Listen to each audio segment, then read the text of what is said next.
all around the world, animals are captured and taken into captivity. They're taken away from their natural habitat and put into cages to be transferred across the world to a zoo in a completely different climate. Sometimes even put into enclosures with 10 times less space than they need to be healthy. Here we can see footage of hunters chasing and capturing elk and caging them to be sent to zoos. Doing this can severely scare an animal and hurt them very badly. Once the animals are caught, they are put directly into cages regardless if they are hurt or injured. The fear instilled in the animal here can mentally scar them for life.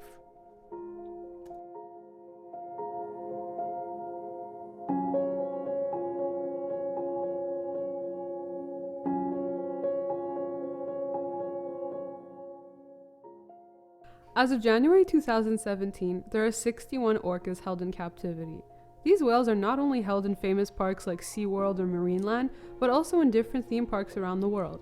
Since 1961, there have been 156 captured wild whales, in which 128 of them have died. Not only are captors taking the baby orcas from the wild and putting them into their parks to populate them, they're also lying to their visitors. For example, the guides and the trainers tell people that the whales live a lot longer in captivity as opposed to the wild because of the constant attendance to their needs. That's actually false information. The whales live an average of 30 years in captivity and 90 years in the wild. On top of that, the whales have shown signs of self-harm, violence, and they hurt each other. SeaWorld in particular has been under fire since the release of the documentary Blackfish, which followed the life of one of their most famous whales, Tilikum, now deceased, and the mistreatment of the animals. Even though the whales are the victims, some of the trainers are affected as well. Because of the horrible treatment the orcas endure, they lash out at the trainers and will often injure them. Tilikum, as they mentioned in the documentary, killed 3 people.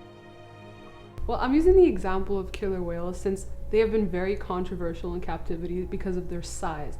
Their size compared to the habitat they're put to live in is like asking us to live in a bathtub for the rest of our lives. I am in no way saying that belugas, dolphins, or even walruses have it any easier, but just because they're colossal size, that's the reason I chose to talk about them. None of these animals belong in aquariums for our own amusement. When it comes to zoos, the problems are essentially the same as the marine animal theme parks. The animals are miserable, they aren't given enough space to run around freely, they die prematurely, they're trained to do tricks, they're taken from the wild, and the list goes on and never ends. Let's use the example of grizzly bears. They're on the larger side when it comes to captive land animals. They are often put into small enclosures in which they don't have nearly enough room to roam freely. On more than one occasion, these larger animals have shattered or attempted to shatter the glass of their enclosure. Not only is this giving off a strong message telling us that they want to be freed, but it could also harm the lives of the families who have gone to visit the zoo that day. People go to zoos for a fun day to watch some animals. There have been cases where people visiting the zoo mistreat the animals in their enclosures. Despite the animals being mistreated and living in horrible conditions, zoos are still up and running with people visiting all the time. No one will shut them down since they bring a big amount of money for the owners. For example, at the San Diego Zoo, a ticket for an adult is $50. With the price of admissions, merchandise, food and more, even if the animals were dying, they would not shut it down. Whether it's whales, bears, lions, or dolphins, these are not domestic animals. We should not be keeping them in small spaces and away from their natural habitat. See, zoos, they want you to think that they care about the animals, but really, when you take away the details, the zoos are just like any attraction to any person. It's profit. That's what matters. So they'll create trash, they're going to use electricity, they're going to pollute, they're going to use water, and they're going to have to heat rooms.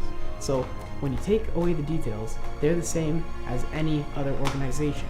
They care about profits. So if you want to tell them to lower their emissions, which will cost them money, well, they're not going to do it because they can just leave their emissions as is and still get the business that they want.